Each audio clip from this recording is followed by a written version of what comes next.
आई बाबूजी, हम शंभू बाबा तमाम भोजपुरिया भाई लोग के दसों जोड़ के प्रणाम करतानी।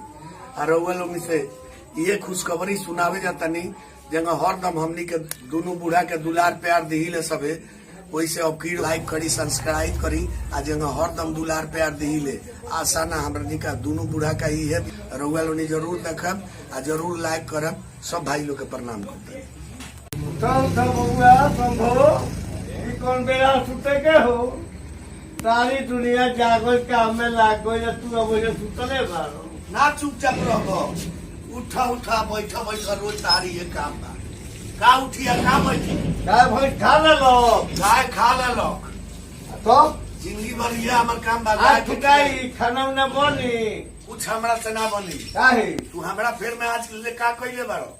बताओ का कहता जनम भई ज्ञान भइलो, एक बाद पढ़ाई में कुछ समय तहार भी तो लोग क्या करे के चाह हो काका काय हाला गुला कोइले बारलो हई देख ना है ये बेले सुतल बा जरा तू ढर गई हाला गुले का फिर में बारो।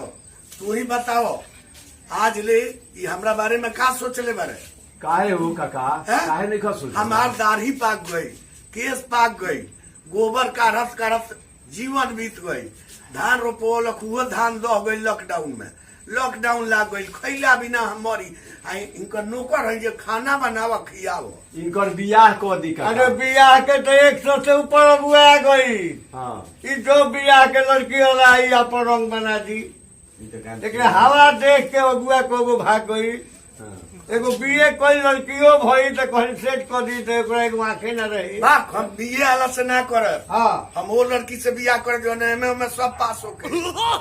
अगर बियाह क दी मरे का किनारा वही काका अब इनको दाढ़ी ओरी पाक गए। अरे रोहन सुधारी तो बियाह करी जो खाना बनाओ हम जा तरीके लड़की से खाना ना बनाए। माई का मारला 10 साल हो गई आ 10 साल से इनका के हम सेवा करतनी, खाना बनावतनी, ताकि हमरा बारे में ही कुछ ना सोचल है। सब भाई सब के कह दल इनको बियाह क दी। बियाह होई कहिया होई? अरे अब वही दिसंबर में होई।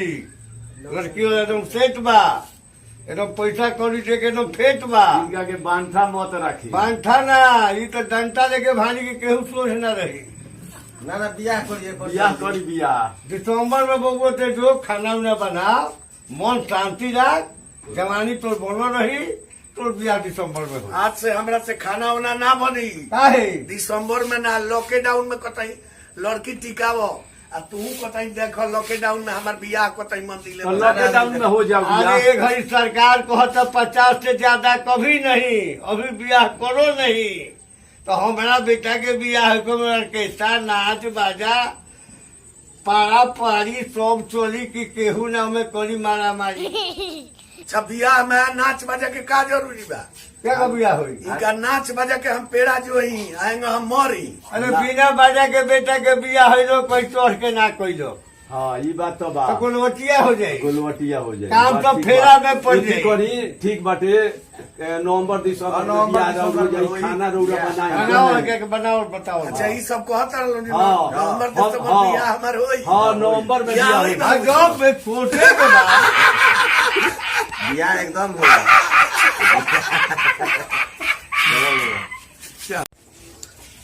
सब भैया लोग से यह नहीं हो रहा बा जे प्रतिदिन तमाम कलाकार लोग के गीत ए चैनल से छूटी। और रउआ लोग से यह नहीं हो रहा करब जे चैनल खोल के देखी। हर कलाकार के जितना भोजपुरिया कलाकार वालों सब कलाकार लोग एक से एक अपन गीत चैनल से भेजी और रउआ लोग देखी। ए चैनल के लाइक करी, सब्सक्राइब करी। आ एक से एक बार के हमनी दोनों बूढ़ा कॉमेडी हमनियो अंतिम में चैनल से गीत गा के छोड़ब सब। और रउआ लोग के आशीर्वाद दुलार प्यार ले।